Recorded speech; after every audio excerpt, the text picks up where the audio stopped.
Welcome to the Low Carb Athlete Podcast, where we focus on discussing topics to help you burn fat, optimize health, and improve performance in life and sports. Transform the whole you from the inside out with the holistic method. Let's dive in. Here's your host, Debbie Potts.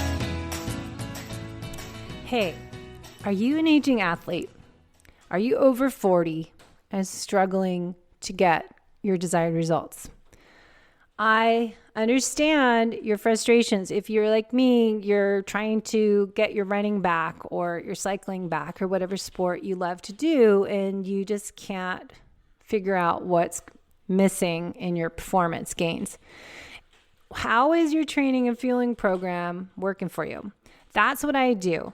I personalize your nutrition and health program for you based on a bunch of different things. We collect data, collect clues from nutritional therapy assessment, from a food log with symptoms. Look at your genetics. If you've done something as DNA Fit, look at blood chemistry panels. Let's look at functional lab tests as a Vibrant Wellness wheat zoomer to test if you have leaky gut and sensitivity to wheat, peptides in foods. Look at food sensitivity labs. And Dutch tests, look at your hormones. So we look at all these hidden internal sources of chronic stress that may be impacting your ability to burn fat, improve performance, and longevity. So if you want to talk about how we can personalize your fueling, training, and performance plan, let me know. Set up a discovery call. Head to my website, debbiepotts.net, and reach out. Set up a call and we can chat about how I can help you be the best version of yourself. So you can stop blaming the aging process and instead change your mindset that you're embracing the change, that we train differently in our 40s and up versus what you did when you're 20, 30-year-old. We need to adjust how we eat, when we eat, why and how, but also match our nutrition with our exercise program and add some more health building lifestyle habits into our day. I call this all the holistic method comprehensive coaching program, where I work on individualizing clients' nutrition, exercise, stress reduction, sleep, movement, time outside, digestion and gut health, hydration, and my favorite, happiness, play, and laughter. So if you want to know more how you can be your best self, live your best life, and perform your best, head to debbiepotts.net, schedule a discovery call with me, and we can get started on your new health building journey. You can be that amazing athlete and stop blaming the aging process. Before we dive into this article, I want to discuss about peri and postmenopausal women with Dr. Stacey Sims. Once again, I know you're probably sick of me talking about it, but I find it so fascinating because I'm experiencing it personally. So what is metabolic flexibility for men and women? Metabolic flexibility is the body's ability to efficiently switch between energy sources and adapt to the varying nutritional and physiological conditions. It plays a crucial role in the overall metabolic health and is closely related to how the body regulates energy intake, storage, and expenditure. When someone is metabolically flexible, their body can burn more fat. Their body can extensively use carbohydrates, fats, to some extent protein for emergencies as energy sources, depending on the availability of these nutrients and the body's energy needs. Metabolic flexibility is essential for maintaining stable blood sugar levels, controlling appetite, food intake, and supporting overall energy balance. Individuals with good metabolic flexibility are often better to make that switch. So metabolic switching between carbs and fats for energy, which is important for maintaining stable glucose levels. Adjust to changes in the diet, such as transitioning from a high to low carb diet. Respond to exercise and physical activity by utilizing stored energy reserves. Regulate appetite and food intake based on nutritional needs. Metabolic flexibility can change with age, hormonal changes, and lifestyle factors. So how does this impact the peri and postmenopausal female in those transitional years? Well, we'll dive into what Dr. Stacey Sims' research article she talks about in a second. But hormonal changes during menopause, there's a big role of estrogen, and estrogen declines. But estrogen helps us regulate metabolism and our body fat distribution. Its reduction can lead to changes in body composition, including a tendency that we don't like to store more fat, especially around the abdominals. This can impact metabolic flexibility. Then there's insulin sensitivity, which you need to ask your doctor or go get it done yourself, insulin, and see what that level is. Some women may experience changes in insulin sensitivity during menopause, which can affect their body's ability to regulate blood sugar levels. Reduced insulin sensitivity can hinder the body's ability to switch between carb and fat metabolism. And we know the solution for that, right? You've been listening to all these episodes. Hopefully you know with this changes of estrogen and our change in insulin sensitivity, we can change that with exercise. We also have weight gain. Women experience weight gain because that might, be a result of or relationship with metabolic flexibility, because they have increased fat mass can lead to changes in body's energy metabolism that make it more difficult to switch back and forth. And we may experience changes in our eating and physical activities, but that's a choice. So I think what we can do is take ownership. People probably don't want to do it because exercise is work. It doesn't come in a pill. You actually have to put the time in. And looking at how to improve that with the good nutrition, prioritizing your protein, getting your healthy fats to feed your hormones, and carbohydrates in and around your workouts to fuel your workouts so you can go hard and work on those HIIT training workouts a few times a week. So manage your stress and optimize your sleep, but all those things are super important. So let's dive into the article that is on Dr. Stacy Sims' blog post. Hey, it's Debbie Potts, and I just want to share an interesting article that I was diving into as I researched Dr. Stacy Sims' information for my podcast and program I'm creating for training and fueling the aging female athlete. And the article is called Harness the Perimenopause Power Window. And I find this part interesting. This study she talks about, research shows that perimenopausal period is best time to adapt your training to prevent unwanted menopausal metabolism and body composition changes. She talks about this never too late or too early to start lifting heavy stuff and upping the intensity and improve strength, power, body composition, metabolism, and performance. Dr. Stacy Sims goes into speaking about the earlier research of resistance training combined with HIIT is critical for the menopausal female athlete in this transitional period of life to reduce the negative effects of the lower hormones that impact our body composition. And we'll talk about lipid uptake, and using fat for fuel is going to be different. And so I've been experiencing this myself. My bike rides are great, but my body composition is changing and I don't like it. So I've been trying to research why, because I want to take ownership of my health and do a different type of training program so I start to see the desired results, which is increased lean tissue and lower fat tissue. So this study she talks about in this blog post, it talks about 72 women ages 35 to 60, split into 3 groups: premenopause, perimenopausal, and postmenopausal. Competitive athletes were excluded from the study, but the women were generally active. So you can read about what the study was. I won't go into that, but the bottom of this blog, let me scroll down, that the research study looked at fat mass, lean mass, bone, total body water, and they evaluated health and fitness factors, body composition, fat distribution, resting metabolic rate, hormone levels, exercise, and diet habits. and any menopausal symptoms.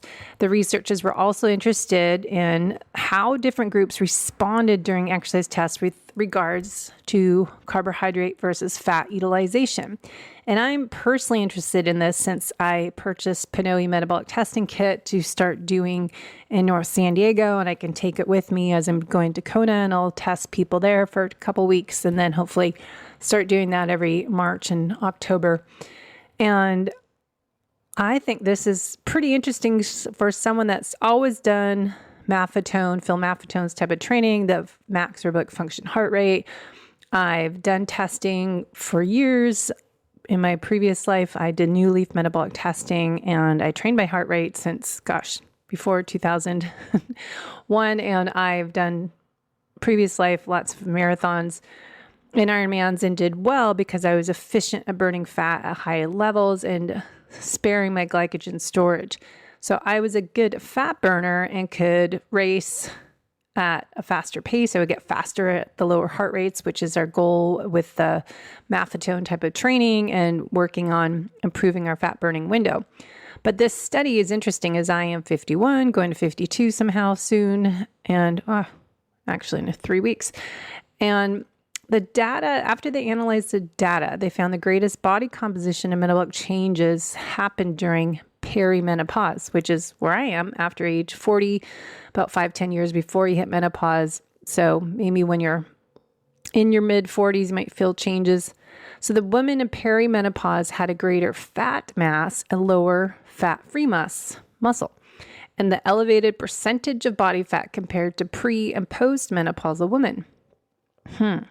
Abdominal fat among perimenopausal women was 16% higher on the average than it was among the pre-menopausal counterparts, and 5% higher than the post-menopausal women in the study.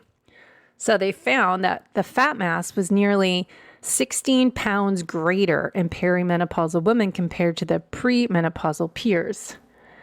And they also found that they're 3 pounds higher than the post-menopausal woman. So we want to almost get to be post-menopause. Perimenopausal women had an average of 13.4 pounds less fat-free mass than the pre-menopausal woman.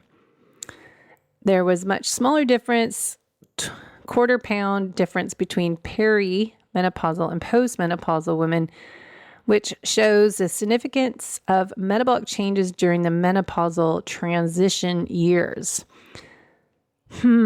So here's what I'm interested in doing myself, exercise testing.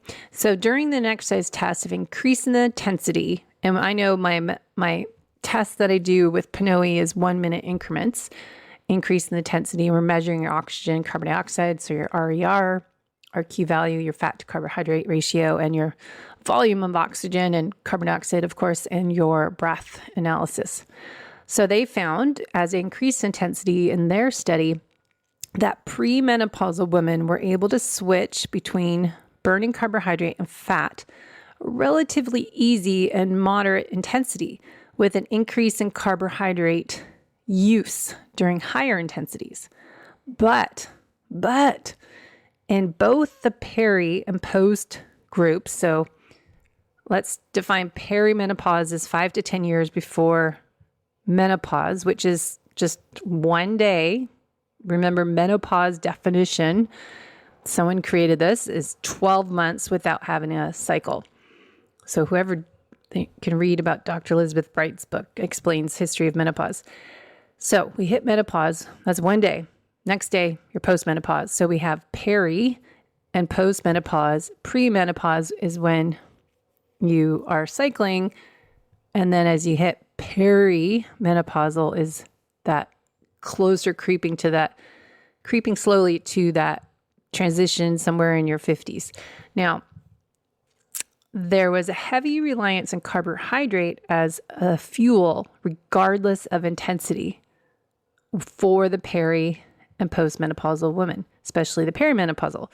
So what does this mean to you, the endurance athlete who has been fueling low carb and restricting carbohydrates?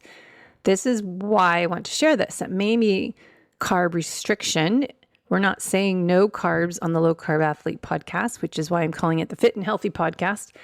it means that there's less metabolic flexibility that starts in the menopause transition. So we don't switch back and forth. Metabolic flexibility is going, ideally, fat is your main fuel tank, switching to your carb fuel tank, and then switching back to fat at various intensities. So if I could start doing this test, I got to actually see if I can figure out how to do it on myself on my Pinoy metabolic test and see, am I not as efficient at burning fat as fuel as I used to? And no, I can tell you without testing, I know I'm not, because I'm training but not changing my body composite as I wish.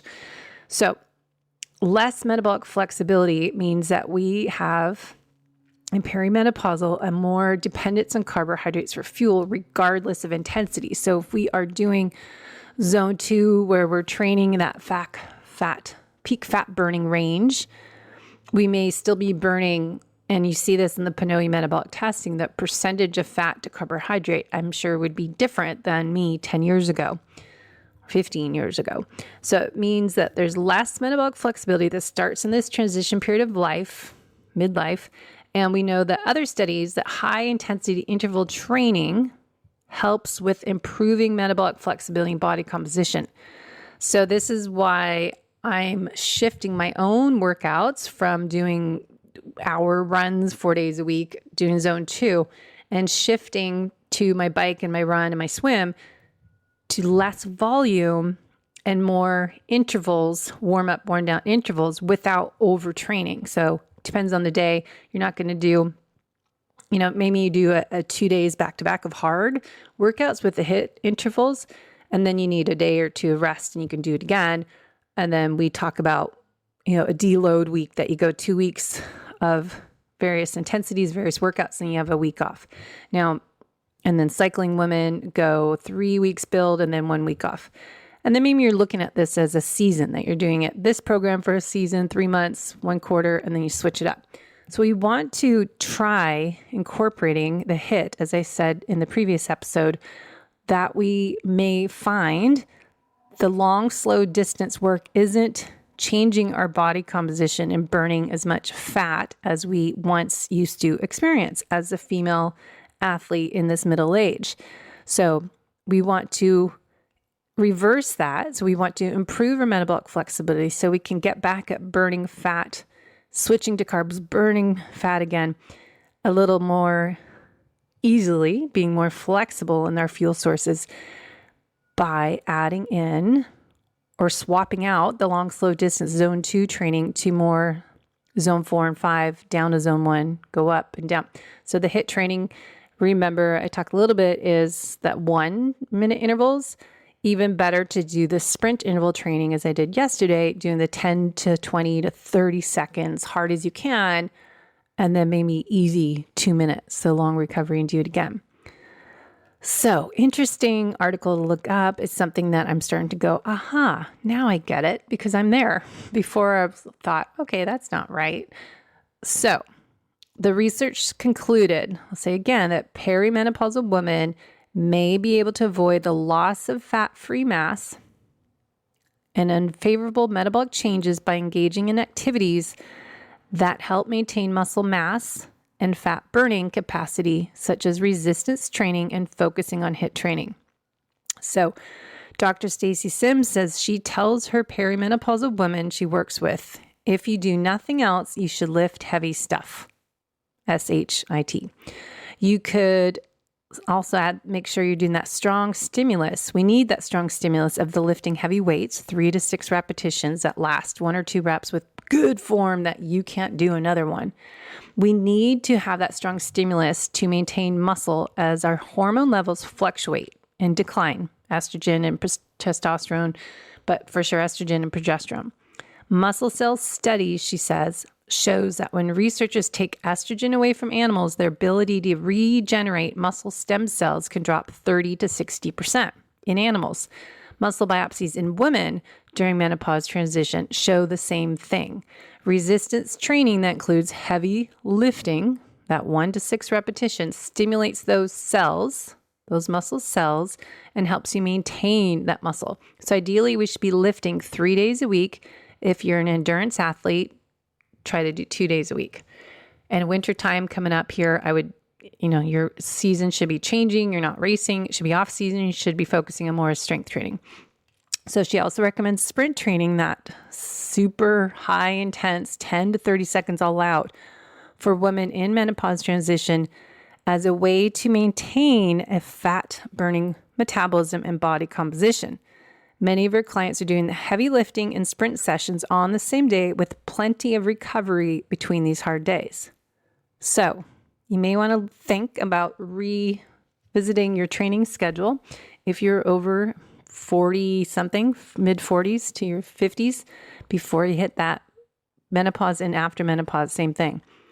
On a nutrition note, she talks about perimenopausal women in this study ate the least amount of protein, 20 grams a meal a day, compared to 71 grams, so 64 grams versus 21 grams among the pre- and post-menopausal women.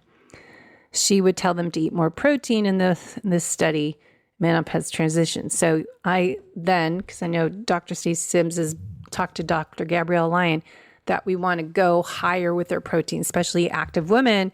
Stacey Sims says 1.8 to 2 grams of protein per kilogram a day, which is 30 grams each meal, 15 to 20 grams with snacks. And Dr. Gabrielle Lyon says 100 grams or more protein per day. If you, again, I say this every show, 1 gram of protein per pound of ideal body weight, which is high for a lot of people. So at least get that 100 grams or more throughout the day. And especially in that window, post-workout, getting some quick source of protein, 20 to 30, 40 grams post-workout in that window for women. Men don't have that 30-minute window. And we want to hit that with some quick, easy, digestible protein as whey protein that's grass-fed from Paleo Valley or Keon, or Brad Kearns has his B-Rad with the creatine in it. So, and you can use our code LowCarbAthlete to save on my favorite products as Keon, Paleo Valley, and Brad Kearns. I can get a discount too for him. It's on Amazon. So we want to start doing that heavy lifting and high intensity interval training and less zone 2 workouts for us aging female athletes. Our fat metabolism is not working the same as it did 10 years ago. So if you're like me, not seeing those changes you want to see, what you're doing isn't working for you, you're going insane and getting depressed because you're putting in all the work and you're not getting the results you want, then we need to stop, pause, and reset. I do personalized coaching programs incorporating metabolic testing if you're local, or come visit me in San Diego, North San Diego.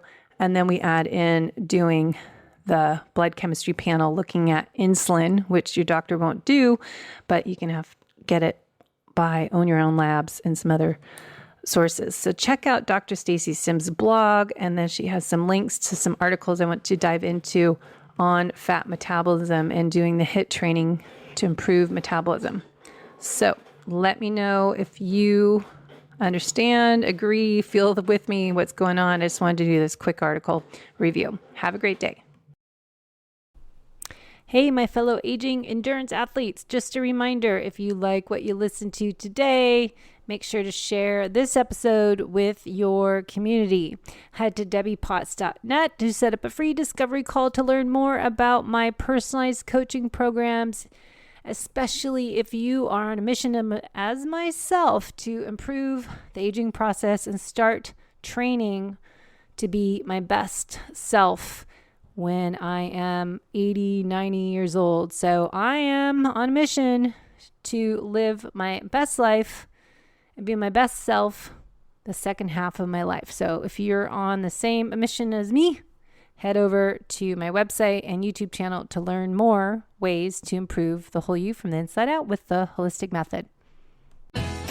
Thanks for listening to the Low Carb Athlete Podcast. If you have any questions, feedback, or topic suggestions, let us know on Facebook or at debbiepotts.net. You can help us continue and grow by leaving a review on iTunes.